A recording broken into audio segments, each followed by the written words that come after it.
नमस्कार, विचार मंथन में आपका स्वागत है। रिजर्व बैंक ने आज कहा कि महंगाई अपर लिमिट से ज्यादा है और आज रेपो रेट भी बढ़ा दिया आधा फीसदी। अब रेपो रेट हो गया है 5.40। अगर एक आंकड़े देखे जाए तो 4 महीने में 1.40 रेपो रेट बढ़ा है। इसका सीधा असर हमारे होम लोन, हमारे पर्सनल लोन, हमारे कार लोन पर पड़ेगा और मतलब महंगाई और बढ़ेगी।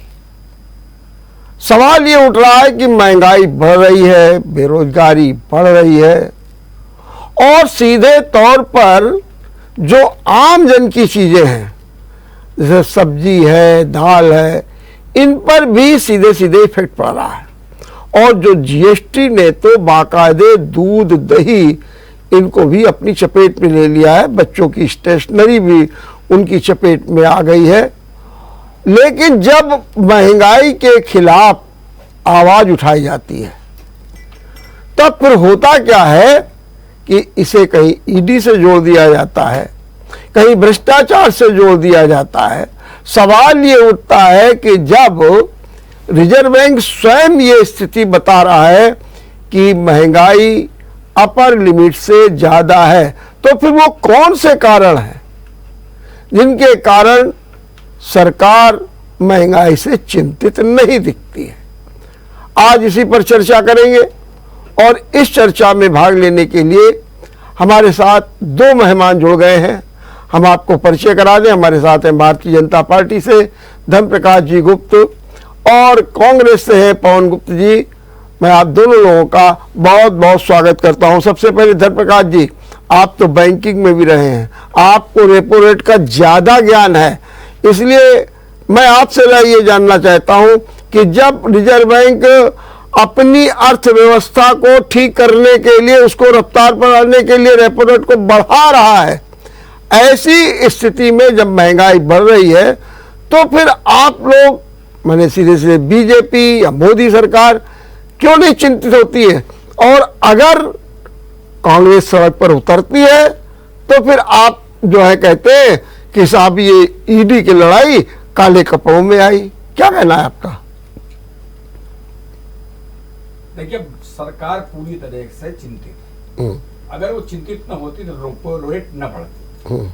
रेपो रेट का एक अर्थशास्त्र का सिद्धांत है कि 3 चीजें होती हैं जो प्राइस लेवल को कंट्रोल करती हैं। एक तो होता है कि मार्केट में कितना मनी है और मनी का सर्कुलेशन कितना तेज है और जो उत्पादन हो रहा है वो कितना है। अगर उत्पादन कम होगा प्राइस लेवल अपने आप बढ़ जाएगा, अगर उत्पादन ज्यादा होगा प्राइस लेवल घटेगा। अगर मनी मार्केट में ज्यादा है प्राइस लेवल बढ़ेगा, अगर मनी तेजी से टर्नओवर हो रहा है प्राइस लेवल बढ़ेगा, इसका उल्टा होगा तो घटेगा। रेपो रेट ज्यादा होने का मतलब यह है कि जो बैंकों में ऑफटेक होता, अल्टीमेटली बैंक को अपनी उधार की ब्याज दरें बढ़ानी पड़ेंगी, जिससे मार्केट में आने वाला इनफ्लो मनी का कम होगा, जो तात्कालिक महंगाई को चेकअप करने में सक्षम होगा। तो इसलिए ये रेपो रेट जो बढ़ी है उसके पीछे सरकार की चिंता ही है कि शायद कहीं मनी सप्लाई या मनी का सर्कुलेशन तेज हो गया है, इसकी वजह से भी महंगाई का इफेक्ट आया है। ये है रेपो रेट का।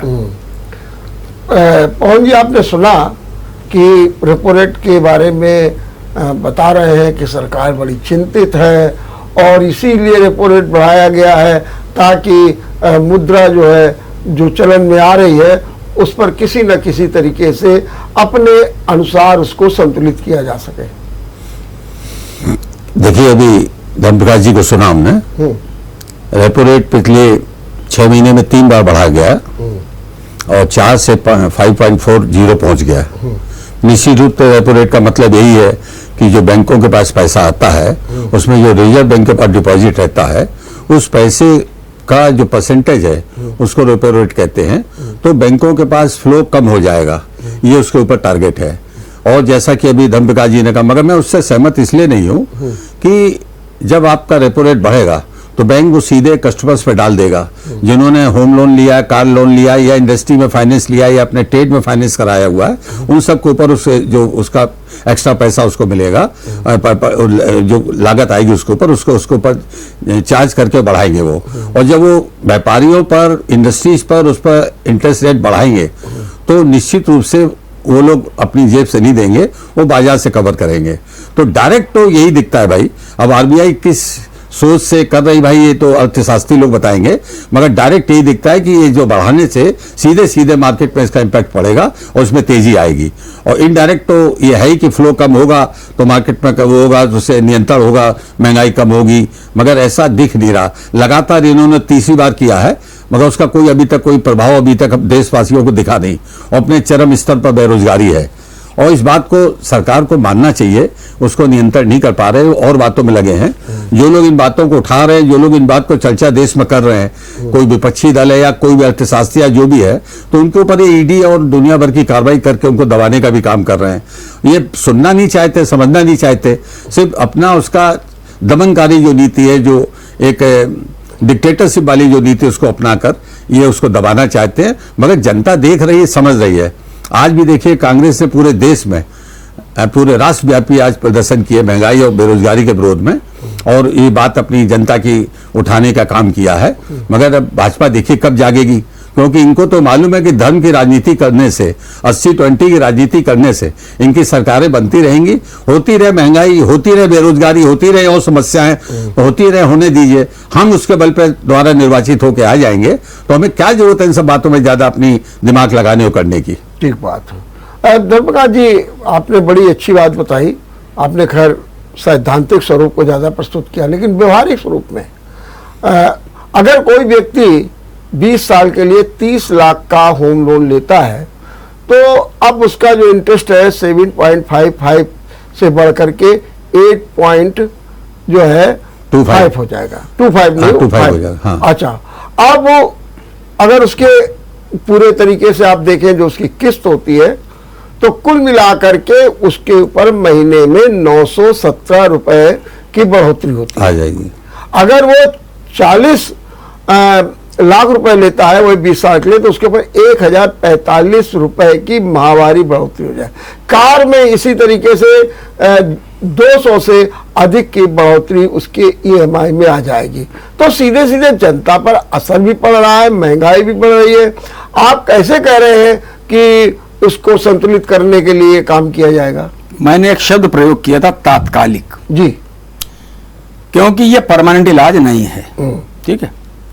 दूसरी बात रही ये बात कि सरकार जब इस तरीके से रेपो रेट बढ़ते हैं, मार्केट में इस तरीके का महंगाई बढ़ती है, आम आदमी की बात नहीं कर रहा हूं, लेकिन जितने भी नौकरी पेशा लोग हैं उनको इसको डीए के रूप में उसकी भरपाई होती है, और वो भरपाई हमेशा होती है। फिर हर 7 साल 10 साल बाद उसको उसमें मिला दिया जाता है। मैं कुछ आंकड़े भी प्रस्तुत कर सकता हूं, लेकिन अभी जो जुलाई में आया वो तो कितने वर्षों बाद आया है। नहीं डॉक्टर साहब, सरकारी नौकरी में इस सब में कितने लोग हैं? नहीं, परसेंटेज का 1% लोग हैं। बिल्कुल आपसे सहमत हूं उस बात को। आप पवन भैया, मैं आपसे सहमत हूं। उसका उदाहरण देने का कोई फायदा नहीं है। ऐसा था कि 1986 में जी, बेस को 0 कर दिया गया था, यानी इसका जितना भी महंगाई थी वो बेसिक में मर्ज कर, ठीक है। 87 में 8% हो गई और 88 में 18% हो गई। ठीक है। इसके ऊपर आप देखें कि 11 और 12 में प्रति व्यक्ति आय 63,462 रुपए थे, नेट आय। वही 13-14 में 68,000 हुई, और आज 21-22 में वो 91,000 हुई।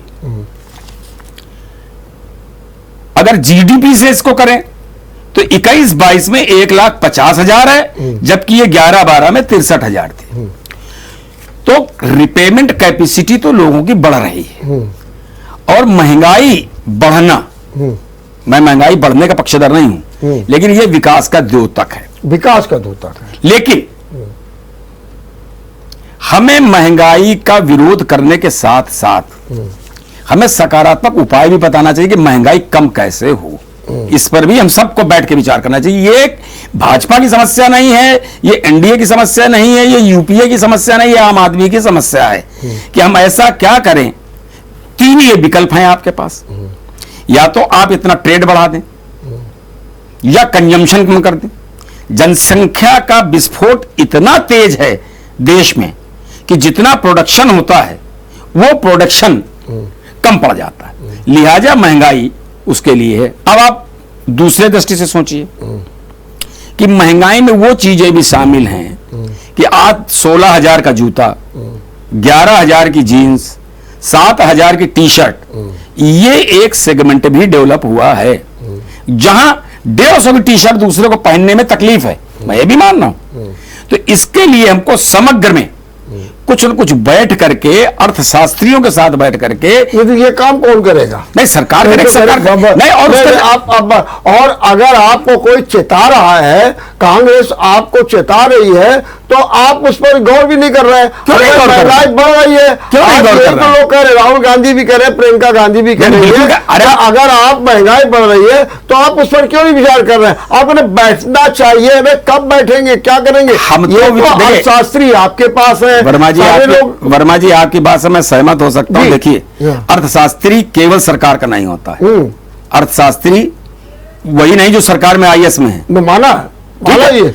और आप बिल्कुल विपक्ष का कार्य है चिताना, उसको चेताना चाहिए, लेकिन उसके साथ मंशा ये भी होनी चाहिए कि आप ये करिए, वो करने के लिए बाध्य हो।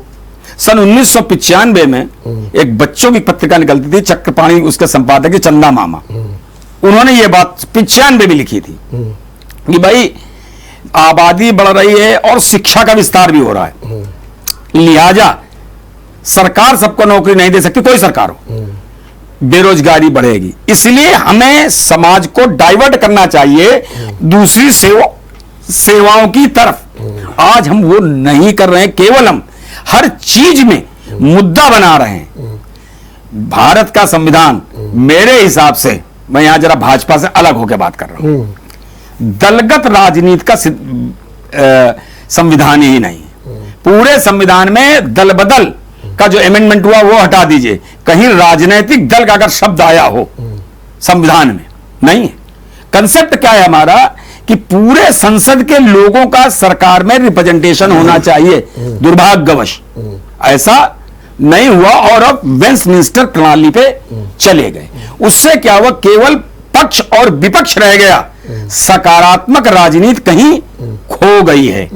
उस सकारात्मक राजनीति को सत्ता का भी दायित्व है और विपक्ष का भी दायित्व है कि उसे वो रिस्टोर करे। छोटी चीजों में हम ना उलझें, किसी को बचाने के लिए हम उसका दूसरा सहारा न लें। अगर सरकार की पूछताछ होती है चाहे जिससे हो, उसमें डरने क्या बात।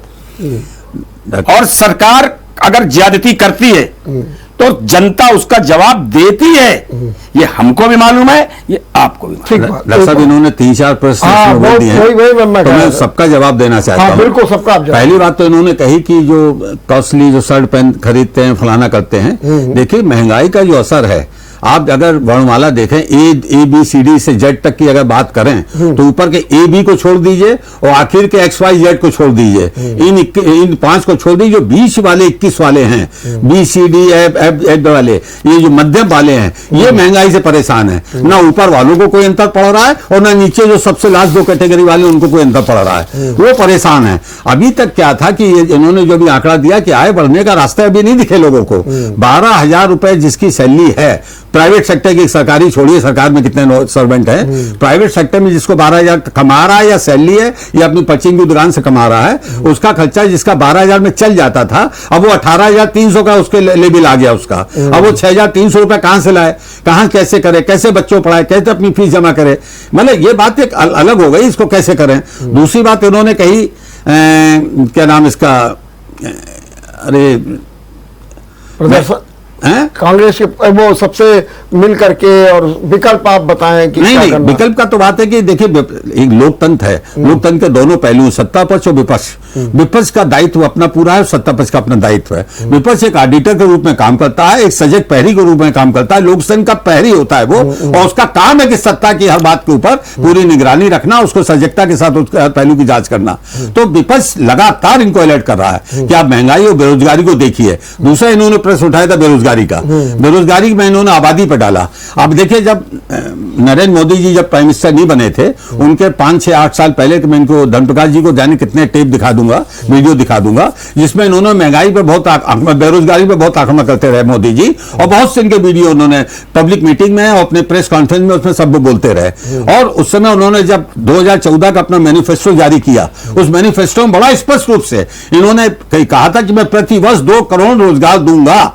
ये उन्होंने बड़ा स्पष्ट उसमें कहा था, जो उनको देना चाहिए। कारण क्या है, आज जनसंख्या के जो विवाद है, 67,500 बच्चों का रोज एवरेज हमारे पैदा होने का, और मरने वालों की संख्या 40,000 है, तो 27,000 की संख्या तो रोज बढ़ रही है हमारे यहाँ। तो उसमें वो तो आज की बात नहीं, वो तो आज पिछले 50 साल से हो रही है। उसके लिए तो हमें रोने, हमको तो उसके रास्ते बनाने करने हैं, मैं उसके रास्ते बनाने की जरूरत तो कर नहीं रही है। अब देखिए, बेरोजगारी की जहां तक बात कर रहे हैं, अभी लोकसभा में इन्होंने आज 1 हफ्ते पहले वित्त मंत्री ने, उनके किस मंत्रालय के मंत्रालय ने रिपोर्ट रखी थी कि 22 करोड़ 43 लाख युवाओं ने नौकरी के लिए आवेदन किया 8 वर्षों में, और उसमें कुल 7,13,000 लोगों को रोजगार दिए गए।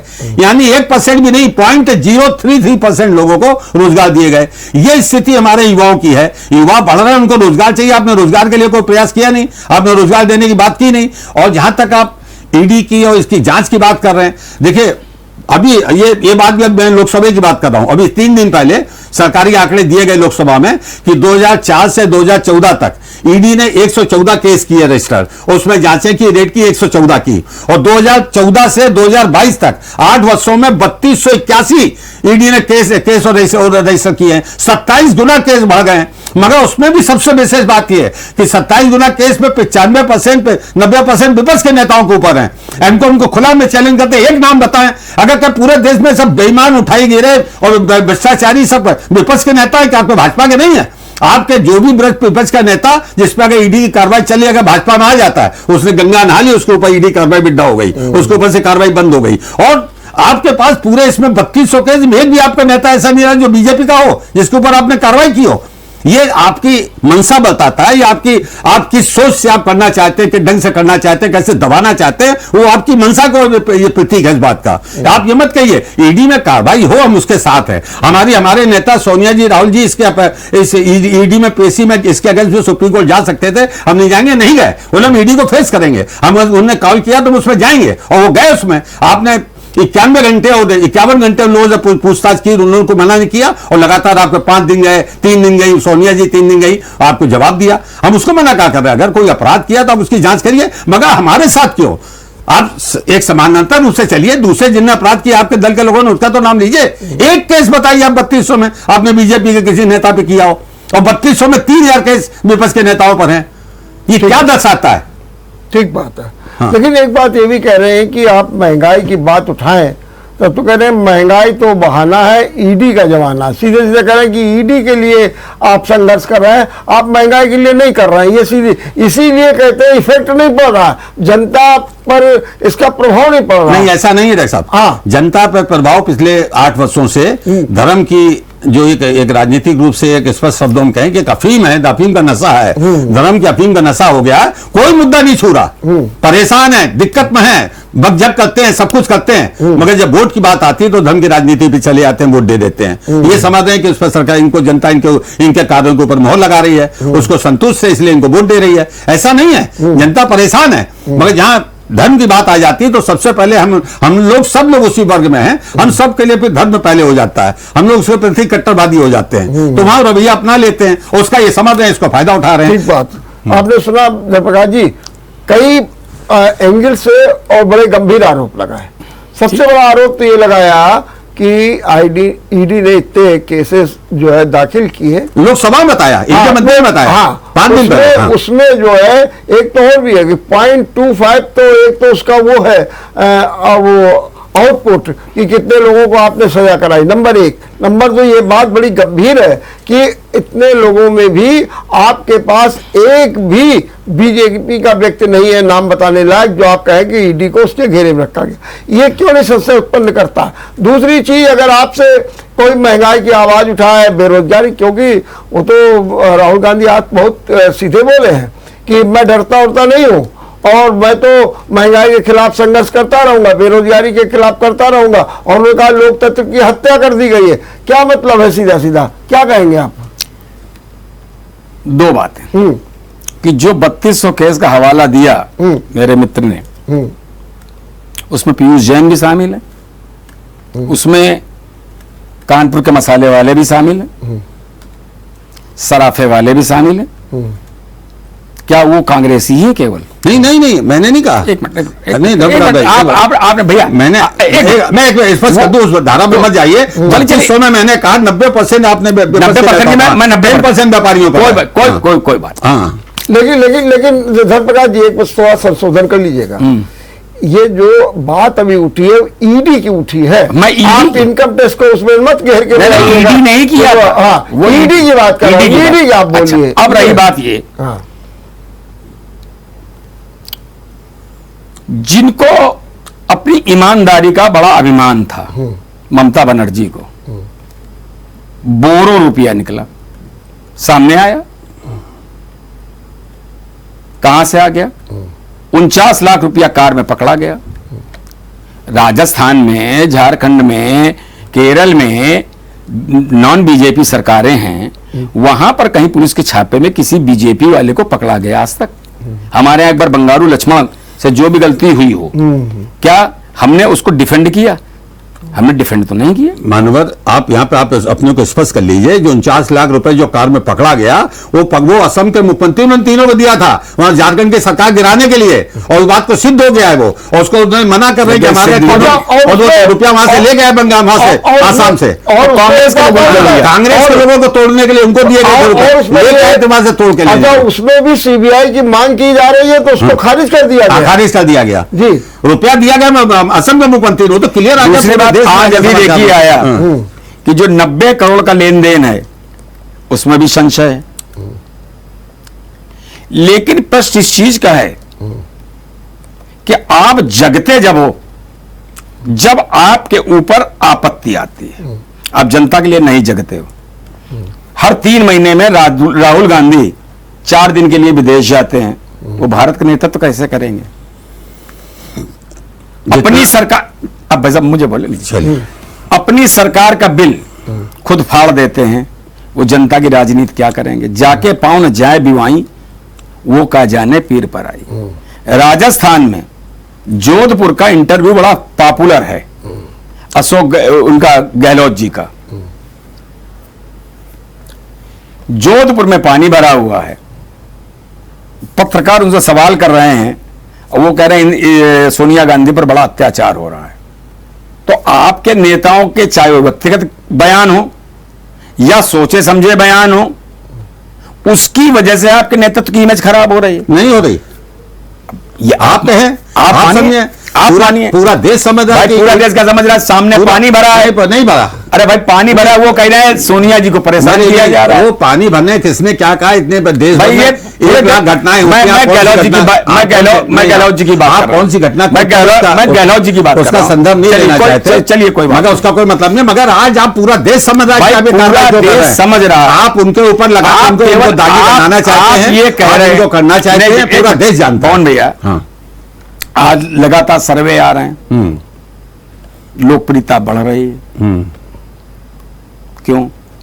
या तो आप अपनी बात को समझा नहीं पा रहे हैं, या मंशा कुछ और है, जनता हमसे ज्यादा तेज। एक प्रश्न करो तो एक का जवाब लो, फिर दूसरी बात बोलो।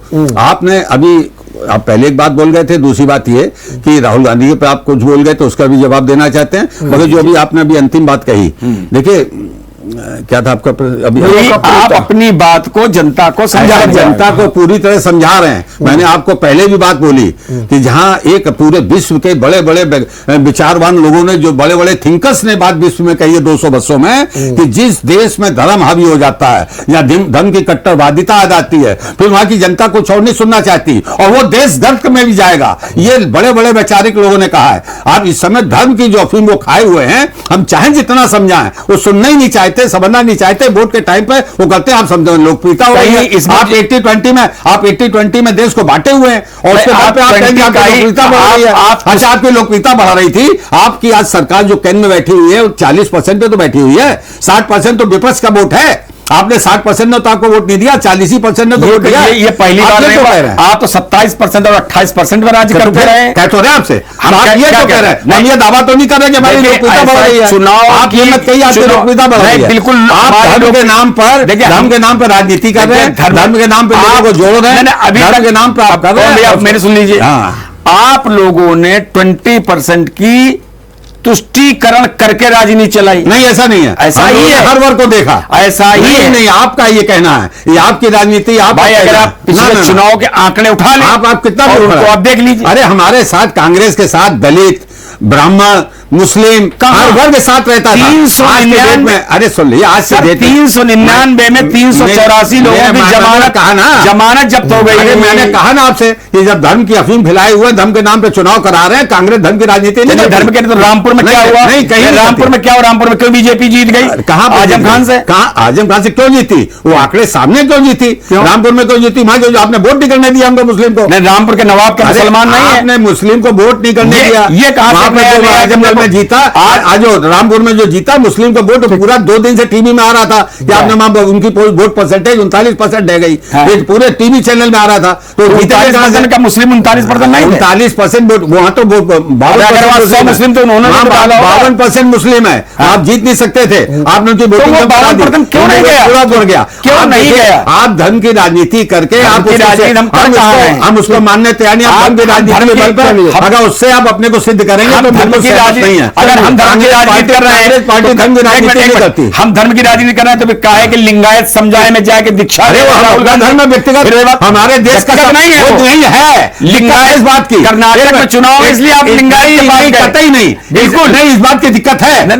हम उसको कोर्ट, इसका जवाब मैं बहुत जरूरी, रुद्राभिषेक कर रहे हैं, फोटो दे रहे हैं अखिलेश यादव। नहीं, ये बात बहुत जरूरी है। आपने अच्छी बात छेड़ दी। देखिए, हमारा संविधान ये है कि हमारे संविधान के सेक्शन 21 के तहत हम लोग कोई भी धर्म अपने देश का अपना सकता है, उसके लिए स्वतंत्र है। और हमारे देश का कोई धर्म नहीं है। इसके लिए हम लोग धर्म अपनाते हैं, उसका प्रदर्शन करके धर्म का नाम करते हैं। नहीं करते, बात सुन लीजिए, जो हम अपना धर्म का काम, बात ऐसा नहीं है। हम धर्म अपनाते हैं, धर्म के नाम पर हम राजनीति नहीं करते हैं, तो उसका बेनिफिट नहीं लेना चाहिए। ले रहे हैं। अरे नहीं, गलत है। आप ये दुनिया को दिखाते हैं कि जो सामने, जैसे मैं अपने कहूं, इसी जीएमडी चैनल में 2 साल पहले बैठा हुआ था एक बीजेपी नेता ने हमारे ऊपर आप क्या जाने हिंदू की राजनीति। अरे हमने उसका जवाब दिया था, हमने तुम कितने बड़े हिंदू हो, तुम कौन से संगठन में हो। हमने कहा मैं छावनी रामलीला जो परेड के बाद है उसका 18 साल से अध्यक्ष हूं मैं। हमने ये सरस्वती इसकी पूजा जो माँ की होती है उसका मैं चेयरमैन पिछले इतने वर्षों से हूं। ये मैंने धार्मिक कार्य कराया, जितना मैं करा मैं बताने जरूरत क्या, राजनीति में सबकी जरूरत क्या है। आप हमको जब आप समाज में ये दिखा रहे, अरे उसने लिंगायत अपनाया या किसी मंदिर में गया, सिद्धनाथ के मंदिर गए, आपको क्यों छीन हो रही है? स्वागत कर रहे हैं, हमारे धर्म पे अधिपत स्वागत करना चाहते हैं, हमारे धर्म के उसमें आप अधिपत क्यों करना चाहते हैं? स्वागत करना चाहते हैं आप हमारे धर्म के करिए। हम आपसे बड़े धार्मिक हैं, पर उसको राष्ट्र पे नहीं लाना चाहते, हम उसको राजनीति में नहीं लाना चाहते। एक मिनट, एक ब्रेक लेंगे, ब्रेक के बाद चर्चा रखेंगे। ब्रेक के बाद आपका एक बार फिर स्वागत है। इसी बीच हमारे साथ जुड़ गए हैं आम आदमी पार्टी के उमेश यादव। उमेश जी, मैं आपका बहुत बहुत स्वागत करता हूं।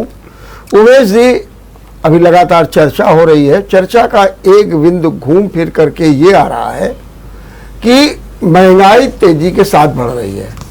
आज रिजर्व बैंक ने ब्याज की दरों को भी बढ़ा दिया और रिजर्व बैंक ने यह भी कहा कि महंगाई अपर लिमिट से ज्यादा है। वहीं दूसरी ओर कांग्रेस महंगाई, बेरोजगारी और जीएसटी की मार को लेकर प्रदर्शन कर रही है पूरे देश में। हालांकि राहुल गांधी और प्रियंका गांधी काले कपड़ों में अनोखा प्रदर्शन किया उन्होंने, उन्हें हिरासत में भी ले लिया गया। तो बीजेपी ने कहा कि ये जो है महंगाई एक बहाना है, जो है ईडी में इनको फंसाना है, इसलिए ये इस तरीके की अपनी आवाज उठा रहे हैं, ऐसा कहा गया। मैं आपसे ये जानना चाहता हूं कि महंगाई को लेकर के जो देश में आवाज उठ रही है उसके बारे में आपका क्या कहना है? सबसे पहले तो मैं आपका आभार व्यक्त करूंगा, आपने मुझे अपने इस चैनल पर बुलाया और अपने भाजपा के साथी और कांग्रेस के हमारे जो भ्राता बैठे हैं उनको मैं नमन करता हूं। देखिए, जहां तक भारतीय जनता पार्टी का सवाल है, भारतीय जनता पार्टी ने इस देश को 2014 के बाद से महंगाई की आग में झोंक दिया है। हम बड़े विनम्रता से कहना चाहते हैं आपके चैनल के माध्यम से, हम भाजपा के उन नेताओं को, स्मृति ईरानी जी हो या भाजपा के तमाम सारे नेता जो सिलेंडर लेके बैठा करते थे, जो महंगाई के मुद्दे पे प्रदर्शन करते थे, नरेंद्र मोदी जी अपने भाषणों में बड़ी बड़ी बातें करते थे, आज वो सब चीजें कहां गई? जब 400 का सिलेंडर था तो सिलेंडर लेके बैठा जाता था, आज 1100 से ऊपर का सिलेंडर है। और रह गई बात रेपो रेट बढ़ने की, तो आज हमारे देश में ज्यादातर लोग गरीबी रेखा से नीचे रहते हैं, जिनके पास दोनों टाइम के अब रोटी का ही बंदोबस्त नहीं रह गया है। भारतीय जनता पार्टी की सरकार ने उनका निवाला छीनने का काम किया है, महंगाई को इतना बढ़ा दिया है।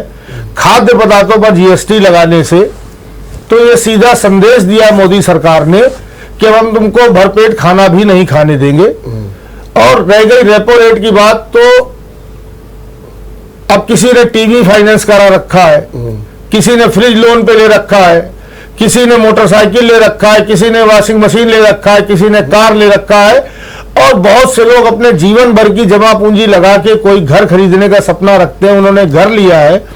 रेपो रेट बढ़ने से सीधे सीधे उनकी ईएमआई पर, उनके ब्याज पर फर्क पड़ेगा।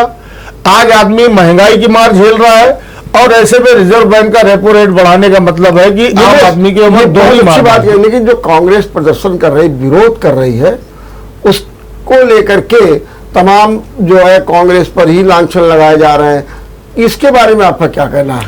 देखिए, भाजपा हो या कांग्रेस, हाँ, ये भ्रष्टाचार में पूरी तरीके से दोनों डूबी हुई पार्टियां हैं। हाँ, 75 साल तक मिलजुल कर इन्होंने देश को लूटा, बंदर बांट करी, चाहे कांग्रेस हो चाहे भारतीय जनता पार्टी हो। आज देश की राजनीति बदलने के लिए, और राजनीति बहुत हद तक बदल दी, माननीय हमारे नेता दिल्ली के मुख्यमंत्री अरविंद केजरीवाल जी। मंत्री सत्येंद्र जैन 2 महीने जेल में है, ये आपको मालूम है? सबूत क्या मिला सत्येंद्र जैन के खिलाफ? नहीं सबूत मिला, जेल के अंदर क्यों है सबूत? अरे भाई, सरकार आपकी, आपका कागज, सरकार आप जेल में डालती है, आपका न्यायपालिका, आपको मालूम है कि न्यायिक जो है उसमें रिमांड भेजा जाता है 14 दिन के लिए। आपने जमानत की एप्लीकेशन लगाई भी, मान लो, तो उन्होंने खारिज कर दिया। तो अब इसमें सरकार कहां से आ गई? देखिए, मैं माननीय न्यायालय पे कोई टिप्पणी नहीं करना चाहता हूं, लेकिन बात है वो समझिए। देखिए, माननीय न्यायालय पर मैं कोई टिप्पणी नहीं करना चाहता हूं, लेकिन मैं बड़ी विनम्रता से कहना चाहता हूं कि पेन भी आपका, कागज भी आपका, आप जो चाहे लिखे। सत्येंद्र जैन के खिलाफ अभी तक इनको कोई भी सबूत नहीं मिले हैं, और पहले भी इन्होंने सत्येंद्र जैन को गिरफ्तार किया था, और अभी ईडी को तगड़ी फटकार लगाई है सुप्रीम कोर्ट ने कि कोई सबूत नहीं है। अभी तक कोई ईडी सबूत दे नहीं पाई है। ये अनर्गल परेशान करने के लिहाज से आम आदमी पार्टी के 40 विधायकों पर आप क्यों नहीं महंगाई के खिलाफ आवाज उठाते हैं? क्योंकि हमने आपने कहा ना कि वो लोग मिले हुए, दोनों लोग भाजपा का, आप क्यों नहीं आवाज उठाते? आप तो लगता है कि गुजरात और हिमाचल प्रदेश और सबकी सरकार बनाने में जुटे हुए हैं, तो आपकी भी तो कोई आवाज नहीं उठ रही है। वर्मा जी, आपके चैनल ने ही हमको अभी दिखाया था हम लोगों ने भी कुछ दिन पहले महंगाई के विरोध में एक जोरदार प्रदर्शन किया था, बारिश में भीगते हुए। देखिए आपने जिलाधिकारी महोदय को हम लोग आम आदमी पार्टी के राष्ट्रीय जो उसका चरित्र है, या जिस तरीके से पंजाब में इसने सरकार बनाई और बनाने का सपना देख रही है, मैं उस पार्टी की बात कर रहा हूं। क्यों नहीं दिल्ली में प्रदर्शन किया गया? क्यों नहीं महंगाई की आवाज में? क्या आप भी इस बात से सहमत है? तभी जयप्रकाश जी कह रहे थे कि जो विकास हो रहा है इसलिए ये सब महंगाई जो है बढ़ रही है, और इसको उनको सम कर लेंगे। कौन सा विकास हो रहा है? विकास भी हमारे भाजपा बंधु बैठे, विकास बता दें कौन सा विकास हुआ है। बुलेट ट्रेन बन के चलने वाली थी, भारत में बुलेट ट्रेन बन के चल गई। कितने इन्होंने IIT बनाए, कितने एम्स बनाए? आप हमको बताइए कि कौन से इन्होंने बच्चों की शिक्षा के ऊपर कौन सा काम किया? महंगाई बढ़ाते चले जा रहे हैं। स्वास्थ्य पर क्या काम किया? आप भी आपके पास आप कोरोना का भूले नहीं होंगे। मैं मान गया आपके पास अभी कोई एजेंडा ऐसा नहीं है कि महंगाई को लेकर के आप जो है जनता की आवाज को बुलंद करेंगे। एक मिनट रुक जाइएगा पवन जी, एक सवाल ये भी है, क्या कारण है? मैं वो नहीं समझ पाता हूं। आप आंदोलन कर रहे हैं, आप सब कुछ कर रहे हैं, लेकिन जो पब्लिक की संपत्ति है वो आपसे नहीं जुड़ पा रही है। इसके कारण क्या? आज आपने कानपुर में भी क्या, मुझे याद है जब कानपुर में कांग्रेस प्रदर्शन करती थी तो हुजूम होता था, जनता जुड़ती थी, जनता में इन्वॉल्व, जनता चर्चा करती थी। क्या कारण है? क्या ये धब्बा आपके ऊपर लग गया है? अरे ये तो सब ईडी के लिए कर रहे हैं, अपने राहुल और सोनिया के लिए ही सब किया करते, इनके लिए सब कुछ आराध्य वही हो गए हैं। और जब और भी नेता होते, चिदम्बरम हुआ, तब कोई बात ये लोग नहीं करते। इसके माने जनता में क्यों नहीं आपकी जो है संपत्ति मिल पा रही? जनता क्यों नहीं आपके साथ खड़ी हो रही महंगाई के मामले में? महंगाई का जो विषय है जी, वो पूरे देश की आम जनता के सामने बहुत विकट खड़ा हुआ है जी, और उससे आम जनता बहुत परेशान है।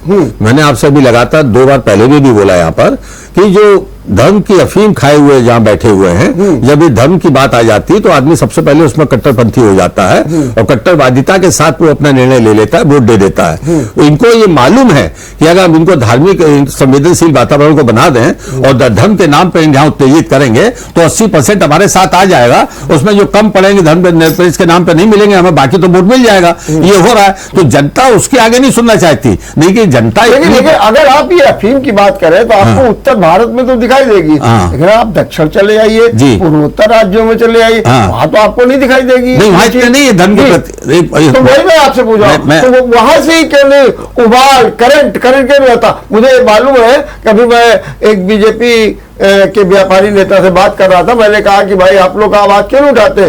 तो जानते उन्होंने क्या कहा? उन्होंने कहा जब मंत्री के पास गए, हमने कहा टैक्स कम करो, तो उन्होंने हमको जवाब दे दिया कि आपसे क्या लेना देना, जनता जब आपको टैक्स दे रही ले लीजिए चुपचाप और जमा कर दीजिए आकर के। आप कौन होते हैं? और जनता में कहीं विरोध नहीं। सवाल ये है पवन जी, मैं आपसे कह तो रहा हूं, अभी आप 3 महीने पहले के, आप पूरे देश को मत देखिए, प्रदेश को मत देखिए, आप कानपुर के चुनाव देख लीजिए। जिस विधानसभाओं में 20 से 25,000, 18,000, 20,000 वोट कांग्रेस के प्रत्याशियों को, चाहे कोई भी खड़ा हो जाए, उसको मिलता था। अब की उनको कोई वोट नहीं मिला। अगर क्या हुआ कि हिंदू हिंदू में चला गया, मुस्लिम मुस्लिम वाले पक्ष में चला गया जो मुस्लिम सपोर्ट कर रहा था। अब जो लिमिटेड जो कांग्रेस की रह गया वो वोट मिला। मतलब धर्म के नाम पर पूरी तरह वोटों का बंटवारा हो गया और कांग्रेस के पास कोई धर्म की राजनीति है नहीं, इसलिए उसके पास कोई टिका नहीं। तो ये रिजल्ट आया, तो वो आपके सामने रिजल्ट है। जनता के मुद्दे, जनता की बात करना। देखिए प्रियंका जी ने मैं लड़की हूं, लड़ सकती हूं, इन्होंने आधी आबादी महिलाओं की है, उसमें उन्होंने जो अनाउंस किया कि मैं 40% टिकटें महिलाओं को दूंगी, और उन्होंने 40% टिकट महिलाओं को दी, अपने कमिटमेंट को 100% पूरा किया। और उसके बाद भी स्थिति जो हुई, उनका कोई ना महिलाओं पर प्रभाव पड़ा, ना महंगाई का प्रभाव पड़ा, ना बेरोजगारी का प्रभाव पड़ा, ना जितनी महिलाओं के साथ अत्याचार हो रहा है उसका कोई प्रभाव पड़ा। इन सबका कोई भी इंपैक्ट हमारे समाज के सामने नहीं पड़ रहा, क्योंकि उनके सामने धर्म का मैटर सबसे बड़ा है। और ये जानते हैं कि जब कभी चुनाव आए तो वातावरण को धर्म के नाम पर संवेदनशील बनाकर उसमें विभाजन करा दीजिए और उसको इसका फायदा मिलेगा। और दूसरी तरफ वो दूसरा वाला 20% तो है, वो जो ले जा, सापा ले जा, कोई ले जा, सुगंधा नहीं। और कांग्रेस धर्म की राजनीति करती नहीं है, ये बात है। धन्यवाद जी। धर्म के नाम पर आप एक तरीके से बार्गेनिंग कर रहे हैं, जनता का शोषण कर रहे हैं और जनता को पूरी तरीके से गुमराह कर रहे हैं। सीधा सीधा पवन जी का आरोप है, क्या कहेंगे? मैं एक बात कहना चाहता, हाँ, क्या हमारे पास आयुष्मान कार्ड के आंकड़े हैं, ई श्रम कार्ड के आंकड़े हैं, जो ओडीपी ओपीडी होती है अस्पतालों में उसके आंकड़े हैं, जो हमने मुद्रा लोन बांटे, जनधन योजना हुई, जो हमने उज्ज्वला योजना हुई, कि इसमें कोई भी एक उदाहरण बताते कि धर्म के नाम पर भेदभाव हुआ है। मुस्लिम कितने परसेंट मुस्लिमों के पास आयुष्मान कार्ड है, ई श्रम कार्ड मैंने बनवाए हैं कानपुर में, मैं उसका धर्मराज जी एक बात सुनिए, आप विषय को दूसरे कर इसका दिया। लाभ कितने लोगों को लाभ बताइए। मैं बता रहा हूँ, उज्ज्वला आपने दे दिया, लोग भरवा नहीं पा रहे। अभी एक बात कही एक दी मिनट, थी। एक मिनट। पवन जी ने एक बात कही दी थी शुरुआत में, महंगाई का असर जो XYZ पर नहीं पड़ रहा है, जिनकी अब आप बात कर रहे हैं, महंगाई का असर ABCD पर नहीं पड़ रहा है, जैसा कि पवन जी के मध्यम वर्ग पर पड़ रहा है। हम मध्यम उसके वर्ग बाद ना आयुष्मान कार्ड है। मैं मध्यम वर्ग की ही बात कर रहा हूं सर। हाँ। सर इसीलिए हमारी सरकार योजना लाई, जो 15,000 रुपए तक की जिनकी इनकम है, अब उनको किस में रखोगे आप? XYZ में तो नहीं है वो, क्यों नहीं? वो XYZ में नहीं है, वो उससे थोड़ा ऊपर है। थोड़ा ऊपर है। उनके लिए ई श्रम कार्ड आया, 2 लाख रुपए का बीमा, उसके साथ 2 लाख रुपए तक का मुख्यमंत्री योजना के तहत इलाज, उनके खातों में 1,000 रुपए। मेरा सवाल केवल ये कि सुन जो लीजिए, अभी सिर्फ आप पवन जी कह रहे थे, मैंने उसका जवाब दे दिया। कोई बात, अब दो बातें सुन लीजिए। उसका दूसरी बात, हाँ। मुद्रा लोन जो बटा और जो रेहड़ी वालों को लोन बटा, ऐसा कोई मुसलमान आके बता जिसने अप्लाई किया और उसको नहीं मिला। उसकी बात है, वो तो फिर चर्चा अब मुझको, नहीं है। लेकिन वो चर्चा नहीं, मेरा सवाल केवल ये वर्मा जी, कि आखिरी बात, मुद्रा लोन की बात करें, 11 लाख करोड़ व्यापारियों को माफ कर दिया, इसकी भी तो बात करिए। पंच लाइन हमारी आने दीजिए। हाँ। पंच लाइन हमारी है कि अगर धर्म का आरोप हमारे ऊपर लगाते हैं, तो जिनको आर्थिक लाभ हमारे द्वारा मिला या अन्य सुविधा मिली, उनका वोट हमें क्यों नहीं मिला? क्यों नहीं मिला? क्यों नहीं मिला? क्यों मिला? तो 7% आपका वोट, उनका वोट आपके पास कितने परसेंट आया? गिर गया? कितने 7%? है? 7% गया है। 7 नहीं गया, 3% का आंकड़ा है। नहीं 7% का बाकायदे आप देखिए, मैं तो कानपुर की 2 कॉन्स्टिट्यूंसीज की बात करता हूं, हाँ। एक इरफान सोलंकी की, एक अमिताभ वाजपेयी जी की, हम तो और दोनों में नहीं, इन दोनों में हिंदू वोट भी उनको मिला। तो आप कहां कहीं तो धर्म की राजनीति वाली बात है। नहीं, मेरा सवाल केवल ये है कि धर्म की राजनीति, जैसा कि पवन जी कह रहे हैं, पवन जी एक बात और आपसे डॉक्टर साहब, इनकी इसी बात पे एक 2 लाइन की बात है। हाँ, बोलिए। हमारे देश का संविधान है, देश के संविधान में अगर आप कोई नीति लागू करते हैं, कोई नियम लागू करते हैं, कोई नई योजना आप अपने देश को देते हैं, आप उसको वर्गीकरण नहीं कर सकते धर्म के नाम पर। आप वो क्या कर रहे हैं? हम क्या कर रहे हैं कि हमने आप पे आरोप कब लगाया? आरोप हम तो ये नहीं लगा रहे, हमने कहीं कतई नहीं, आपने हमारी बात नहीं सुनी। आपके ऊपर ये आरोप हम लगा रहे हैं, आप कुछ ना कुछ धर्म के नाम पर ऐसा वातावरण बना देते हैं, ऐसी घटना कर देते हैं जिससे वातावरण धर्म के नाम पर संवेदनशील होता है और उसमें ध्रुवीकरण हो जाता है दोनों धर्मों का। ये काम आप करते हैं, आप वातावरण को संवेदनशील बनाते हैं। पवन जी, हाँ। अच्छा, दूसरा ये आरोप जो कह रहे हैं सर, ये कह रहे हैं जो आरोप किए हमने ऐसा नहीं किया। अरे जितने इधर कार्रवाई हुई है, जितने बुलडोजर चले हैं, सब मुस्लिमों के घर पे चले, आपने हिंदू घरों को नहीं चलाए। अगर आज कानपुर शहर में अगर आप बुलडोजर चलाने में आ जाए, कानपुर शहर में अगर आप आ जाए, अरे कानपुर शहर में आप आ जाए तो आपको आधे घर आपको गिराने पड़ जाएंगे, सब बुलडोजर चला। वो आप इसे नहीं कर रहे, आप इसे कर रहे हैं, आप 20 लोगों को छांट के कर रहे हैं। आज 20 आप 20 लोगों को छांट के कर रहे हैं। मैं आज एक बात कर रहा हूं, 20 सीज हुए, 20 हिंदू है। हाँ, कहाँ पे सीज हुए? अरे हिंदू दिमाग छोड़िए। पवन जी, थोड़ा सा एक लाइन और, आपने चूंकि ऐसी बात कर दी है। हाँ। आज अखिलेश यादव का एक बयान आया, हाँ, वो कह रहे हैं कि तिरंगा यात्रा एक विभाजनकारी नीति है और इससे बड़ी सावधान रहने की जरूरत है। उन्होंने कासगंज की जो दंगा हुआ था तिरंगा यात्रा, उसका भी जिक्र किया। तो उन्होंने कहा तिरंगा फहराना बहुत है। उन्होंने कहा मैंने तो देखो जनेश्वर मिश्र पार्क में कितना बड़ा झंडा फहरा दिया है, बल्कि जो आरएसएस के लोग वो फहराते नहीं है, और ये केवल विभाजनकारी नीति है। इसके बारे में आपका क्या कहना? देखिए, अखिलेश जी ने क्या कहा, मगर तिरंगे वाली बात आपने उठाई तो मैं जरूर अपनी बात बोलना चाहूंगा। जी। देखिए, हमारा देश को स्वतंत्र कराने के लिए जो कुर्बानियां कांग्रेस जी ने दी, जो लाखों लोग मारे गए, लाखों लोग जेल में रहे, फलाना किया, वो पूरे देश ने देखा। और उसके बाद देश को स्वतंत्र कराने से तिरंगा हमारे देश का राष्ट्रीय ध्वज लागू किया गया, और उस राष्ट्रीय ध्वज के साथ कांग्रेस की अस्मिता जुड़ी हुई है। कांग्रेस को उसके साथ जोड़ के देखा जाता है। तो बीजेपी ने जब ये देखा कि ये इसको कांग्रेस का सबसे बड़ा इशू है, क्योंकि मैं आपको अपना प्रैक्टिकल बात बता रहा हूं। जैसे एक बात तो बड़ी क्लियर है कि 52 साल तक आरएसएस ने अपने मुख्यालय या किसी भी कार्यालय पर कभी तिरंगा नहीं फहराया, क्या वो राष्ट्र के नहीं थे? वो जवाब दिए थे। बात पूरे, क्या वो राष्ट्र के नहीं थे? वो नहीं थे। जब देश 42 में, अब जैसे 9 अगस्त अभी आ रही है, 9 अगस्त 42 में भारत छोड़ो आंदोलन की जब प्रक्रिया शुरू हुई थी, उस समय जब देश में हुआ था भारत छोड़ो आंदोलन के लिए, तो इन्होंने अपने मुख्य प्रश्न जो था इनका जो आरएसएस का, उस पर उन्होंने कहा था जो भी इसमें शामिल होगा देश के आंदोलन में, उसको हम आरएसएस से हटा देंगे। उन्होंने कई बार अखबार में निकाला, आप कभी राष्ट्र के साथ रहे नहीं, आप राष्ट्र के धंधे साथ रहे नहीं, आपने अपने 52 साल झंडा फहराया नहीं, उसके बाद अब आप झंडा फहरा रहे हैं और उसका आप श्रेय लेना चाहते हैं, कांग्रेस से छीनना चाहते हैं, आप देश को दिखा रहे हैं देश के बड़े प्रेमी हैं, तो 52 साल आपका देश प्रेम कहां चला गया था? ये अच्छा, इसी तरह गांधी को गाली बकते रहे, गांधी को मार दिया, गांधी को कर दिया। अभी इनको समझ में आया, पहले इन्होंने गांधी को अपमान करना शुरू किया, उसका मंदिर बनवा दिया उसके मारने वाले का। अब गांधी को लेकर जब उन्होंने देखा पूरे विश्व में गांधी माने जाते हैं, गांधी के बगैर हमारा देश चल नहीं सकता, कोई विदेशी बड़ा राजनीतिक आता है तो सबसे पहले गांधी के पुष्प में जाता है, तो इन्होंने फिर गांधी को महिमा मंडन कर शुरू कर दिया। तो आप ये काम चुन चुन के कर रहे हैं। एक बात हम कह दें, 2006 तक किसी भी प्राइवेट बिल्डिंग पर, किसी भी बिल्डिंग पर राष्ट्रीय ध्वज फहराना दंडनीय अपराध था। तो आप उसके लिए हमें क्यों कह रहे हैं उसके बाद हमने झंडा फहराए?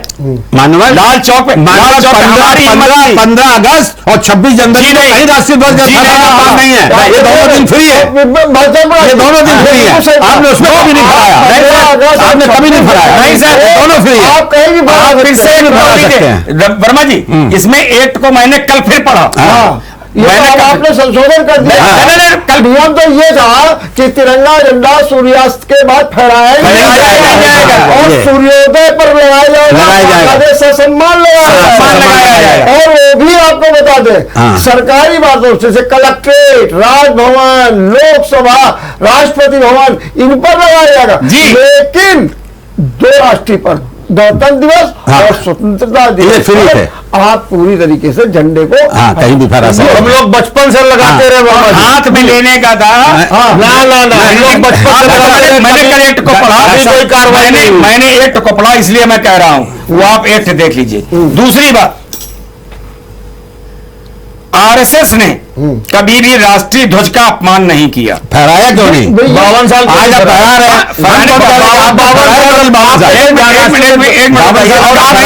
आपके मंत्री और आपके बड़े नेता कह रहे हैं कि अब लाल चौक में माइक लाल की हिम्मत थी कि वहां झंडा फहराने जाता। मेरा बुरा नेता आपके आरएसएस के जितने झंडा नहीं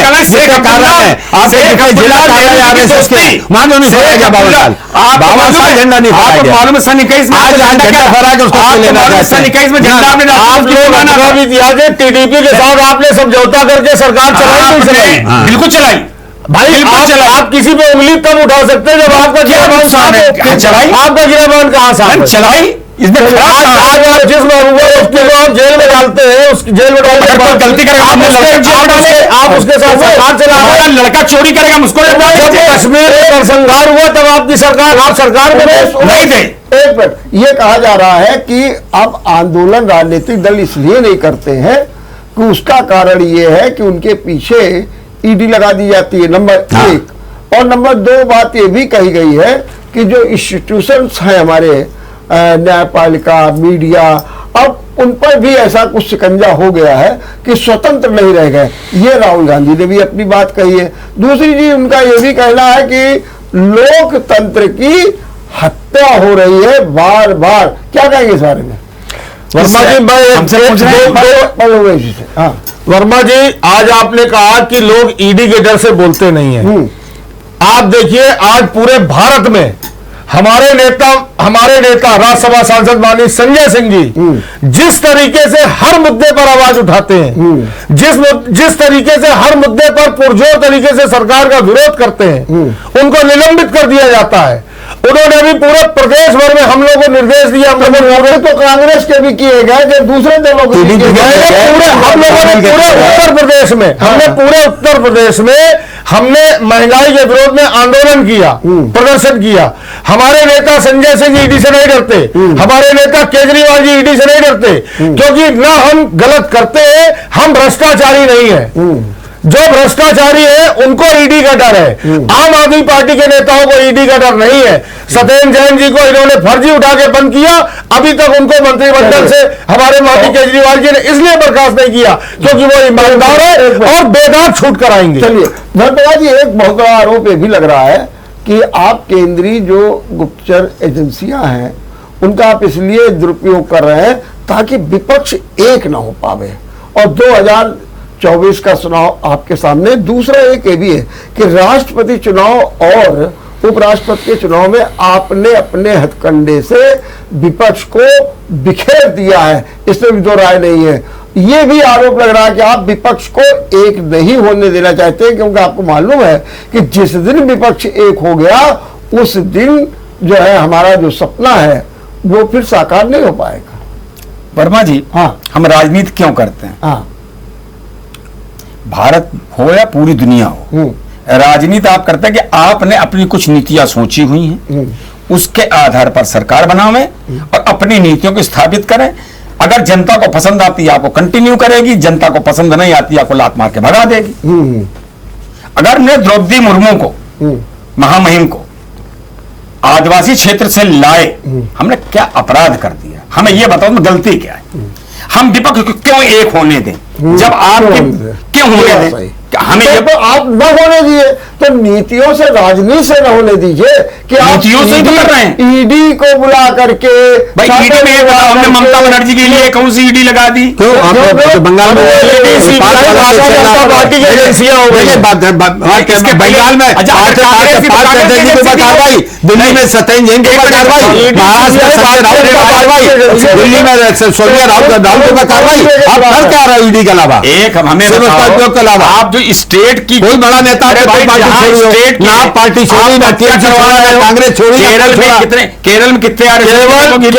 वर्मा जी, केवल भारतीय जनता पार्टी में वॉशिंग मशीन से धुले। आप बताइए पूरे हिंदुस्तान में एक भी भारतीय जनता पार्टी के नेता बताइए, बताइए जिसके हाथ मतलब आपका कहने कीजिए ना, आपका कहने मतलब भारतीय जनता पार्टी में सारे एक ऐसी वॉशिंग मशीन आपके पास है, वॉशिंग मशीन साफ हो गए। अरे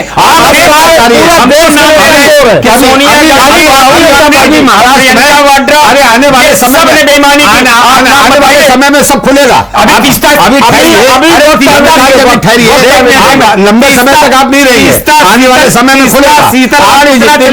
वाले समय में खुलेगा।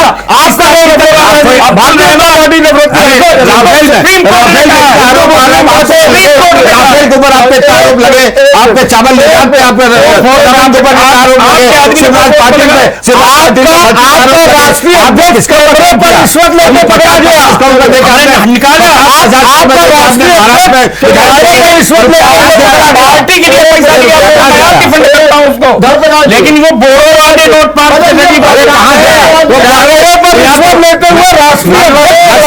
ये बोरो का नोट छोटे नेताओं के निकलना है, और इनका भाजपा के नेताओं की अगर रेड की जाएगी तो ट्रकों में माल निकलेगा। ट्रकों में तो कैसे करवाएं? सरकार करती है, एजेंसी आपके पास